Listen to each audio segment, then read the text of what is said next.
So, Kyle, the other part is like typically when a candidate is hired, right? It's not a recruiter and hiring manager. It's actually a hiring team, right? So, what happens like when a candidate is brought in for interview or people don't have clarity on what their role is, who is supposed to ask what, who is supposed to evaluate them for their technical skills, for a cultural fit, for uh, like maybe some creative skills depending on the role. So, and often again, the communications happen over email or outside, maybe on the hallway. How can automations bring it all together so there's more collaboration and visibility into and there's an organized way of going about the recruitment process? Right. So the problem here is that you're having all these disparate discussions at different places. Maybe somebody sends a message on a different platform, you get emails, what have you. And all of this stuff really should be conversations happening between the same few set of people.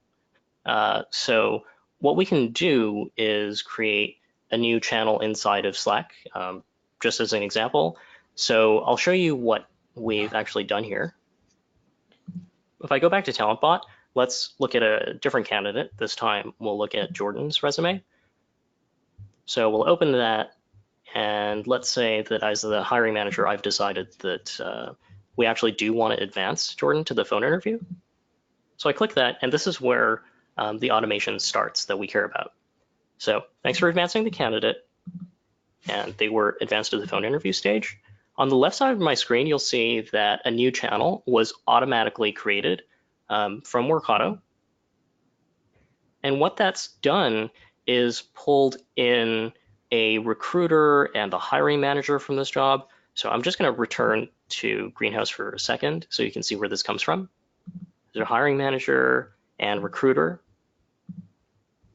It sends the same resume that we saw so that we have a sense of continuity here. And we can also do things like add the correct panelists and set interview dates.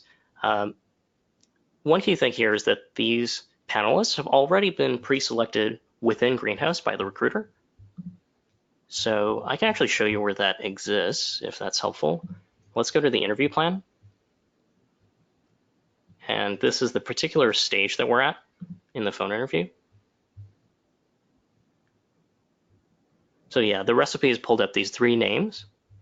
These three names, these three users exist within Greenhouse, but we also know what their accounts are within Slack. So when I click add Alvin to the panel, let's say as the hiring manager, I decide we should really have him on this phone interview. Then TalentBot adds Alvin to the channel, and that's really it. We pull it dynamically from Greenhouse, and we send that into this new channel. So if it's helpful, I can also show you how we would do something like that from Workato. So Kyle, before we move on to the Workato, you mentioned something interesting, which is as like certain recruitment processes are not a single stage, they're multi-stage. So right. As the hiring team changes, the panelists will change, right, across stages.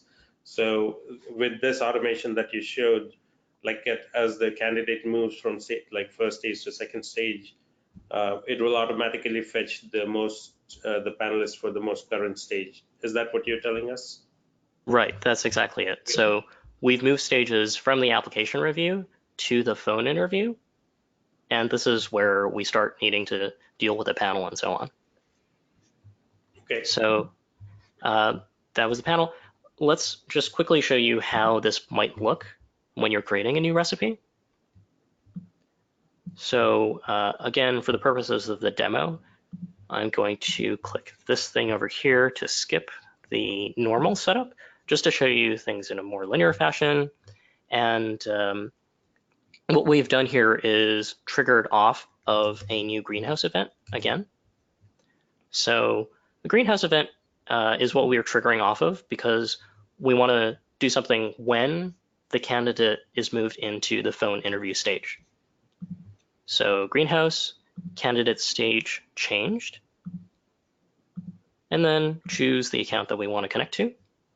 And that's it. So we connected to this new stage change event, but I also want to add a condition because I don't want this to trigger every single time there's a stage change from application review to phone interview and so on. I only want it at the time when it's phone interview.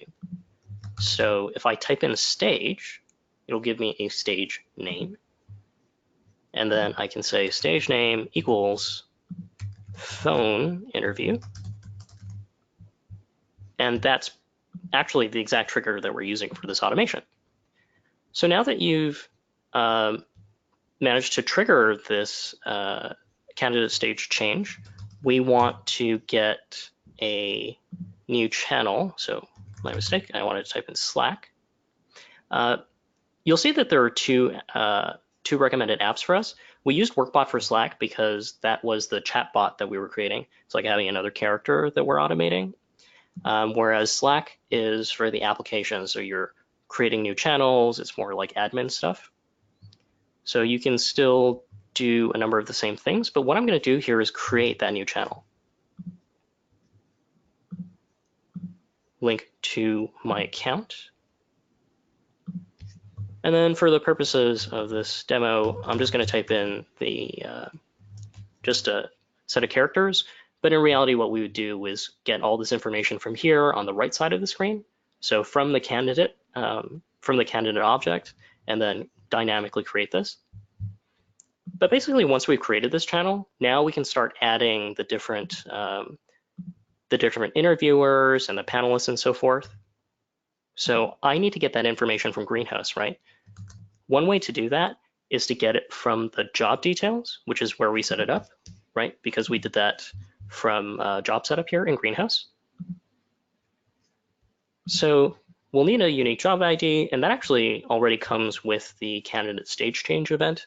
So I'll just scroll up on the right side of my screen under app data, which gives me all the stuff from my previous actions. Not stage, I want job. And for the sake of simplicity, if we assumed that we only have one job for each candidate, then I could just use this. And that would give me all the information from that job. So if I scroll down on app data, you actually get to see the current step output. And from the current step output, you can get all this information that you have within the job setup. So departments, offices, and so on. But the thing that I really care about is the hiring managers and the recruiters, right? So since I want to add each one of them separately, we'll use the repeat action because we'll repeat for each one of those interviewers and panelists. Again, I'll get it from the job details on the right side of the screen. So you'll see here that I have a hiring team. For the sake of simplicity, I'll just choose hiring managers, but in reality, you would want a number of these different groups. But you can see here that I'm looping through each one of these hiring managers, and every single time that we have a new hiring manager, we just go to Slack and we invite the user to the channel, which is in fact the recommended action. So we can either choose from a list of users, or we can choose from this list of channels. Basically, you just put in the stuff that we've gotten from the previous actions.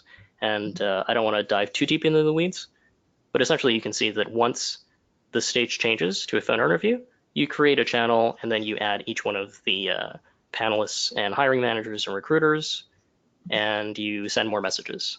So that's how we actually built that automation.